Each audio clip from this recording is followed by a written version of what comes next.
एक बार की बात है, विट्ठलपुर गांव में एक छोटी सी लड़की नैना रहा करती थी। नैना बहुत ही प्यारी लड़की थी। वो रोज समुद्र के किनारे जाती, घंटों बैठकर समंदर को देखा करती थी। नैना की माँ नहीं थी, उसके पिता शहर में काम किया करते थे और वो गांव में अपने चाचा और चाची के साथ रहा करती थी। नैना के चाचा और चाची दोनों ही उसे बहुत तंग किया करते थे। जब नैना के पापा आते तो सभी घर में अच्छा बनने का नाटक करते और जैसे ही नैना के पिता चले जाते, फिर से वे दोनों नैना को परेशान करने लगते। उस परिवार में केवल नैना के चाचा का बड़ा बेटा कल्लू नैना का ध्यान रखता था।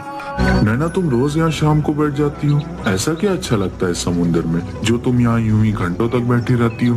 मुझे यहाँ पर बैठकर मछलियों को देखना अच्छा लगता है। मुझे भी उनकी तरह पानी में तैरना है। तो तुम ऐसा कर लो, पहले तैरना सीख लो, फिर तुम भी इन मछलियों की तरह समुद्र में तैर पाओगी।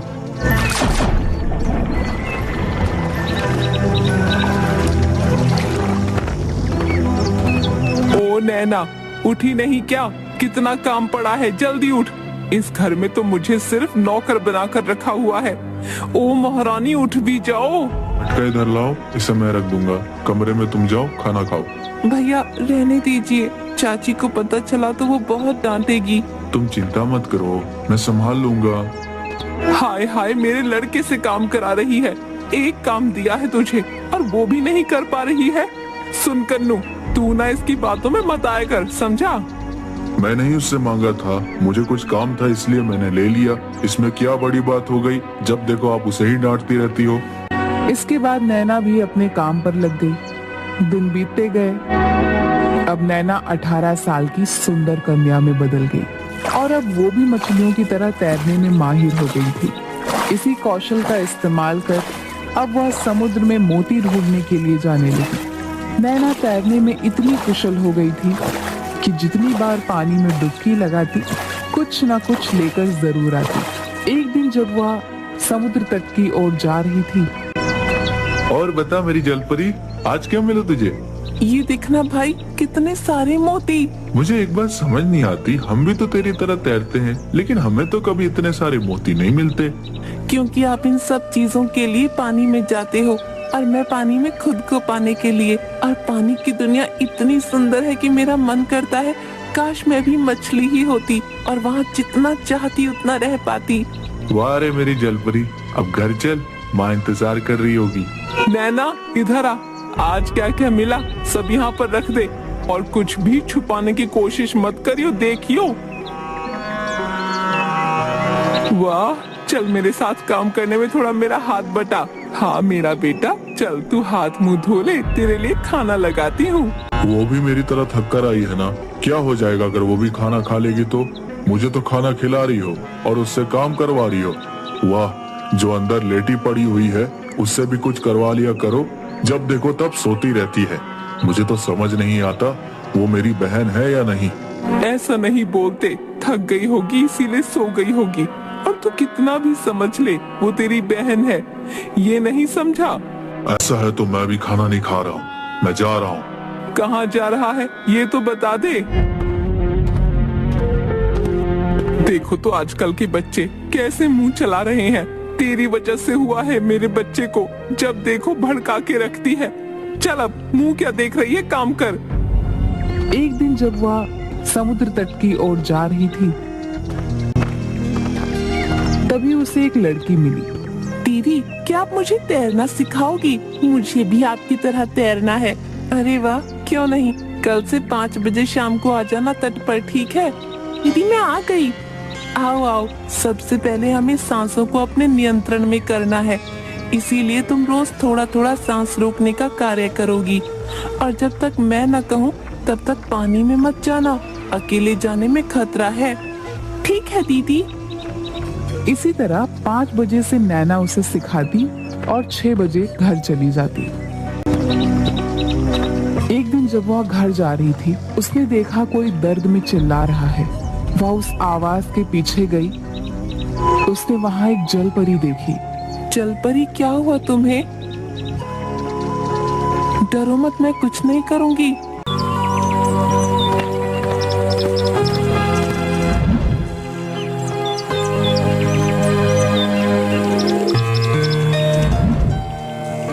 कितनी अच्छी हो। मेरा नाम जिया है, तुम्हारा नाम क्या है? मेरा नाम नैना है। मुझे तुमसे मिलकर अच्छा लगा नैना, लेकिन अब मुझे जाना होगा। घर वाले मेरा इंतजार कर रहे होंगे। ठीक है, आती रहना। मैं रोज शाम को तुमसे यहाँ मिलने आऊंगी। ठीक है, कल मिलते हैं।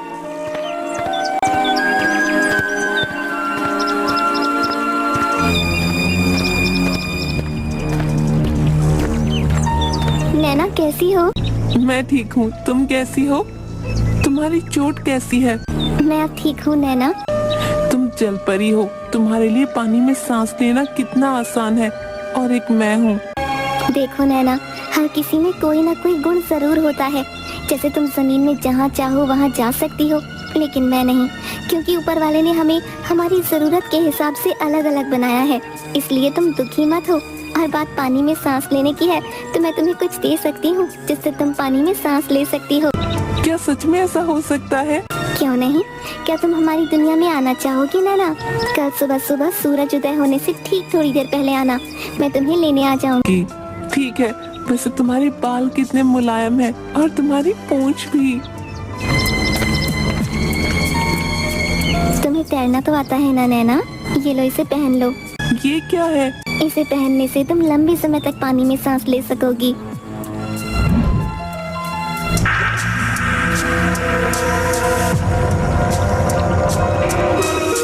तुम्हें पता है, मैं हमेशा से मछली बनना चाहती थी ताकि जितना चाहूँ उतना पानी में रह सकूं।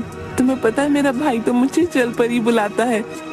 इस लॉकेट की वजह से तुम कभी भी जब चाहो पानी में आ जा सकती हो।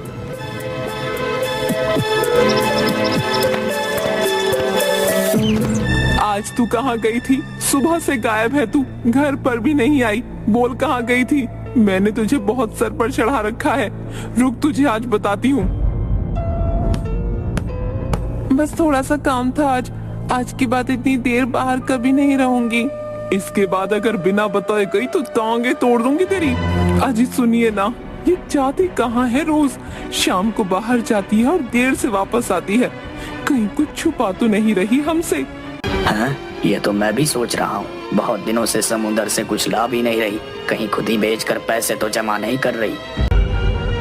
सुनिए जी, आप ऐसा करिए, हम इसे कल जहाँ जाना चाहती है वहाँ जाने देंगे और आप इसका पीछा करना ताकि देखें तो ये क्या गुल खिला रही है। ठीक है, कल पता चल जाएगा महारानी करती क्या है। सुन, काम हो गया? हाँ चाची, हो गया। बस कपड़ों पे प्रेस करना बाकी है।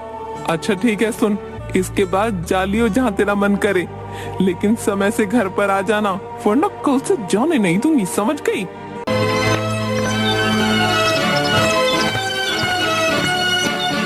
कि चोट कैसे लगी तुम्हें? तुम्हारी चाची ने मारा है ना? तुम्हें कैसे पता? हम चोट देखकर उससे जुड़ी यादों को महसूस कर सकते हैं। ऐसा करते हैं, पानी में चलते हैं। किसी ने देख लिया तो मुसीबत हो जाएगी। ठीक है, लेकिन मैं जल्दी बाहर आ जाऊंगी। घर जल्दी नहीं पहुंची तो चाची मारेगी। ठीक है।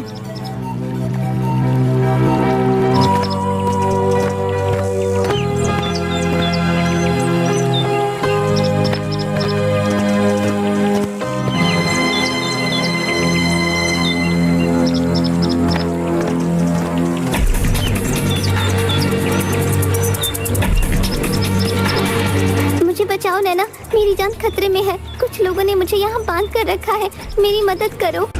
जिया, तुम कहाँ हो? मुझे नहीं पता, पर यहाँ बहुत से लोगों के आने जाने की आवाज सुनाई दे रही है। ये जगह काफी पुरानी लगती है, मुझे बचाओ नैना। तुम डरो मत, मैं तुम्हें ढूंढ लूंगी, भरोसा रखो मुझ पर। नैना ने कई दिनों तक उसे ढूंढा, पर उसे जिया कहीं नहीं मिली। एक दिन वो और उसकी चाची मछली खरीदने बाजार आए थे। तभी उसकी नजर पीछे खंडहर घर पर पड़ी। जिया ने कहा था कि वो जगह पुरानी है, कहीं जिया यहाँ तो नहीं। मुझे एक बार कैसे भी करके वहाँ जाना चाहिए। चाची, मैं भी आती हूँ। कहाँ जा रही है? बस वो सब्जी एक ठेले पर भूल गई, उसे अभी लेकर आती हूँ। एक काम ठीक से नहीं होता, जा जल्दी लेकर आ। इसके बाद नैना उस खंडहर के अंदर गई। तभी जिया ने देखा कि कहीं से पानी आ रहा है। नैना अंदर जाने लगी तो उसने देखा कि जिया को किसी ने बांध के रखा है और तुरंत जिया के गले लग गई। जिया के हाथ खोल दिए। तब तक वहाँ पर उसके चाचा आ गए। इसे यहाँ छोड़कर चली जा नैना, मैं तुझसे जल परी के लिए नहीं लड़ना चाहता। चाचा ये आप क्या कर रहे हो? आपने इसे क्यों बांधा है? तू नहीं जानती नैना, पूरी दुनिया को पता चल जाएगा कि मैं वो पहला इंसान हूँ जिसके पास जल परी है। तू सोच, उसे देखने के लिए कितने लोग पागल हो जाएंगे और मैं बन जाऊंगा यहाँ का सबसे अमीर आदमी। ऐसा मत करो चाचा, ये भी हमारी ही तरह है। इसे रहने दो, इसको अपने फायदे के लिए इस्तेमाल करना सही नहीं है। आप इसे जाने दीजिए।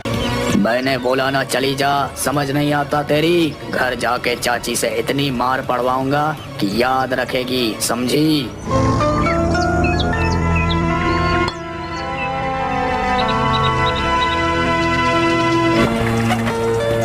मैं तुम्हारा एहसान कभी नहीं भूलूंगी। आज से तुम्हारी हर मुश्किलें ये लॉकेट हल कर देगा। लेकिन मेरे चाचा को तुम्हारे बारे में कैसे पता चला? उस दिन जब हम पूरा दिन साथ थे, उसके कई दिनों तक नहीं आई मैं। हर रोज तुमसे मिलने आती थी। इस वजह से एक दिन तुम्हारे चाचा की नजर मुझ पर पड़ गई और उन्होंने धोखे से मुझे पकड़ लिया। अब मुझे जाना होगा। पिताजी ठीक कहते हैं कि दुनिया हम जैसों के लिए नहीं बनी है, इसीलिए आज के बाद मैं यहाँ कभी नहीं आऊंगी। लेकिन तुम्हें मुझसे जब भी मिलने का मन करे तुम आ जाना।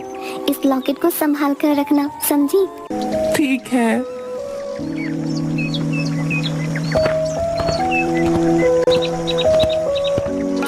दूसरी तरफ नैना के पापा भी घर आ गए। नैना ने अपने पापा को सारी बात बता दी। नैना के पिताजी ने पुलिस को फोन किया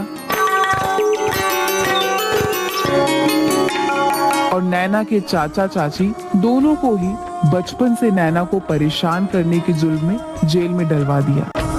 इसके बाद नैना अपने पिताजी के साथ शहर चली गई और अपनी बाकी की पढ़ाई पूरी करने लगी।